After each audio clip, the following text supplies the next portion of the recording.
Kebebasan finansial itu bukan dimulai saat lo kaya, sob. Tapi saat lo belajar menjaga apa yang lo punya. Banyak orang salah paham. Mereka mikir, kebebasan finansial itu soal angka, soal saldo, soal pendapatan besar. Padahal bukan itu akar masalahnya.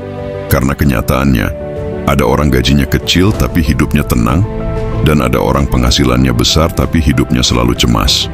Masalahnya bukan di berapa banyak uang yang masuk, tapi berapa lama uang itu bisa bertahan. Sob, uang itu netral. Dia cuman alat. Yang bikin hancur itu cara kita memperlakukannya. Banyak orang nggak miskin karena kurang uang, tapi karena nggak punya sistem menjaga uang. Gaji naik, gaya hidup naik, bonus datang, pengeluaran ikut pesta.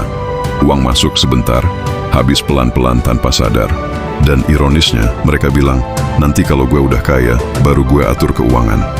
Padahal yang bikin lo nggak pernah kaya adalah kebiasaan itu sendiri. Kebebasan finansial dimulai saat lo bisa bilang ke diri lo sendiri, gue nggak harus ngabisin semuanya. Saat lo berhenti nyenengin ego dan mulai nyelamatin masa depan. Sob, orang yang benar-benar bebas finansial bukan yang paling besar penghasilannya, tapi yang punya kendali. Kendali atas keinginan, kendali atas emosi, kendali atas keputusan kecil sehari-hari. Karena seringkali uang bocor bukan karena kebutuhan besar, tapi karena pengeluaran kecil yang diulang terus. Kopi mahal tiap hari, langganan yang nggak kepake, belanja buat nutupin stres, beli sesuatu cuma biar kelihatan layak. Padahal kebebasan finansial itu sepi, sob. Nggak selalu kelihatan, nggak selalu pamer. Kadang bentuknya cuman, lo bisa tidur nyenyak tanpa mikirin tagihan besok. Kadang bentuknya, lo nggak panik saat penghasilan turun. Kadang bentuknya, lo punya pilihan, dan itu mahal harganya. Sob, uang itu sensitif sama emosi. Saat lo lapar pengakuan, uang jadi alat pembuktian. Saat lo luka batin, uang jadi pelarian.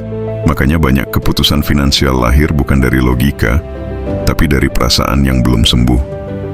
Orang yang takut kekurangan akan menimbun, tapi cemas. Orang yang pernah kekurangan akan menghabiskan, biar merasa aman. Dan kebebasan finansial dimulai saat lo sadar pola itu.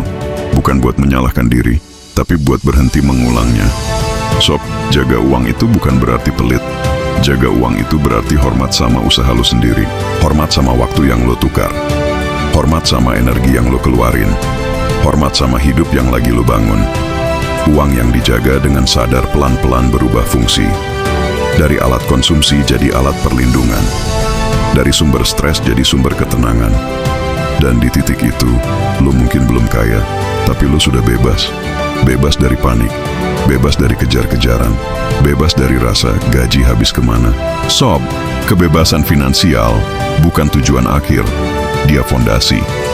Supaya hidup lo nggak cuma bertahan, tapi bisa bernapas. Jadi, mulai hari ini, bukan tanya, gimana caranya gue dapat lebih banyak? Tapi tanya yang lebih jujur, gimana caranya gue menjaga apa yang sudah gue punya? Karena orang yang bisa menjaga suatu hari akan dipercaya untuk memegang lebih banyak. Pelan sob, sadar, dan jaga arah. Subscribe channel ini sebelum kehilangan jejak dan lo berhenti memahami dunia.